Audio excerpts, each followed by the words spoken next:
Hey guys, it's Holly. So today I wanted to take a look at the Phantom from LEGO Star Wars Rebels. This is set 75408 and originally came out in 2014 for only $20 US.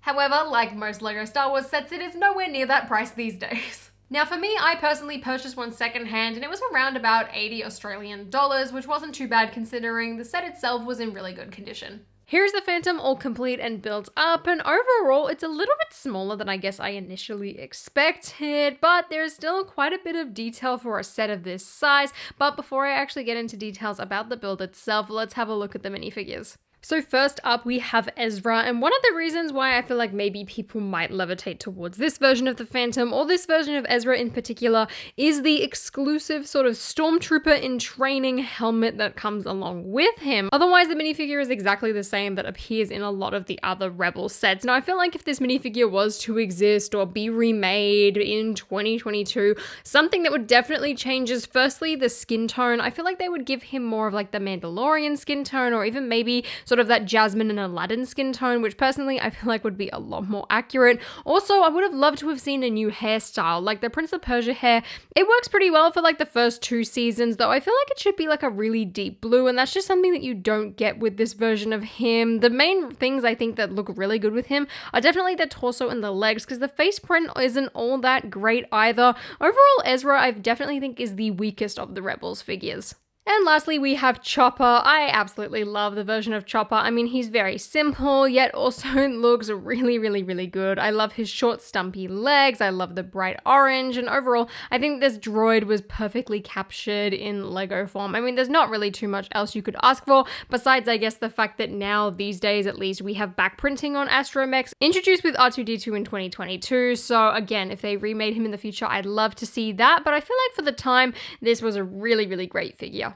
So now let's talk about the Phantom for the build. Now, firstly, one thing I would certainly look out for if you're buying this set used or secondhand or anything like that would definitely be the condition of the white pieces. There is a lot of white in this set, and white's one of those colors that just yellows with time. So if you are looking to buy this, that's definitely something I would look at. Also, just the condition of the stickers. There aren't many of them, but you really want to find some with some good sticker placement, which at least in my case, it's all right, but it's nothing too major on these ones on the sides. Now, this design for the Phantom is really well done, especially considering the fact that it can actually incorporate with the Ghost set, which really is the main reason why I got this set in general. I was fine to let the Ghost be as is, but then I learned that just finishes off that gap at the back so well, and that's the main reason why I bought it. So after this inverted tile, that is really where you would stick it onto the Ghost. We're using that jumper plate on the bottom there, connecting right into this stud, and then it will clip onto the back as is like this. Otherwise, you can take it off and you can fold the wings down, and really then it is in flight mode and it is ready to go, ready to soar off, ready to go and fight, go and complete some missions, whatever it is. Just overall, I think it looks pretty good in flight mode, and one thing that I love about it is that it can actually sort of stand on its own, resting on the weight of the wings, which I really didn't expect to happen with this model. I thought it was going to be too heavy and that it was going to just completely collapse. Once the wings are folded down as well, there is actually some more sticker detailing on the inside on both sides of this sort of main compartment section. Now, speaking of the main compartment, there is a tiny little flap piece at the very back in between the 2 engines where you can sort of stick something if you really wanted to. You could throw Ezra's blaster in there, you can throw his helmet quite easily, you just toss it in there and store that so he can fly with his proper hairpiece on as well. You can lift up this top section here if you sort of fold these pieces down, which really is not that easy to get off. I've oftentimes ripped off all of the other plates when I do this, and as you can see, I just like completely ripped off that flap piece while trying to get it off as well. But once that is done, you can stick Chopper in this little gap, which then means you can fit the entire Ghost crew that's included in this set inside the model, though admittedly I am struggling to get Chopper in there a little bit. He doesn't really slide around too much, but he does fit in there really nice and neatly, which is one thing that I absolutely love about the Ghost and the Phantom as sets, is that the entire crew and minifigures that are included in the sets can fit in the ship that you get. As of course in the cockpit of this set, there is space for Ezra to slide down. He can be attached to those 4 stud joints there and sort of just leans back and rests on this tan piece, and you can even stick him in holding his blaster, though you really wouldn't be able to get much in here. I mean, admittedly, you can close the cockpit with him wearing that Stormtrooper helmet as well if you really wanted to, but I feel like this is probably the prime position for you to go for.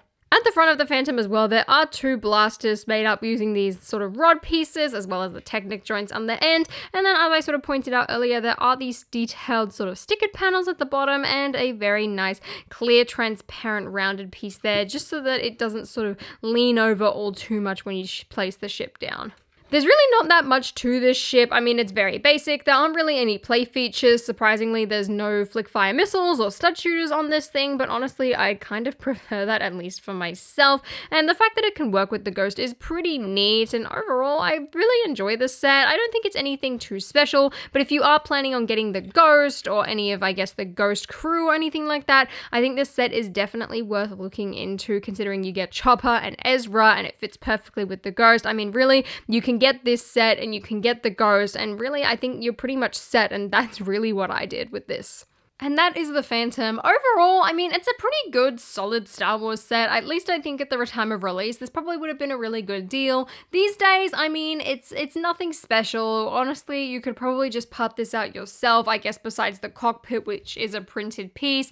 Really, the stickers don't add that much detail. They are a really nice touch, but just from a cost-saving perspective, I think that's probably worth doing, or maybe even just finding the Phantom on its own without the Ezra minifigure, considering as cool as that helmet is, I don't necessarily think it's worth the value that it is on the resale market. But let me know what you guys think about this set and just all of the Rebels sets in general. Which ones do you want to see them remake in the future? And if you guys enjoyed this video, please give me a thumbs up and consider subscribing to my channel down below. And until next time, I'll see you later.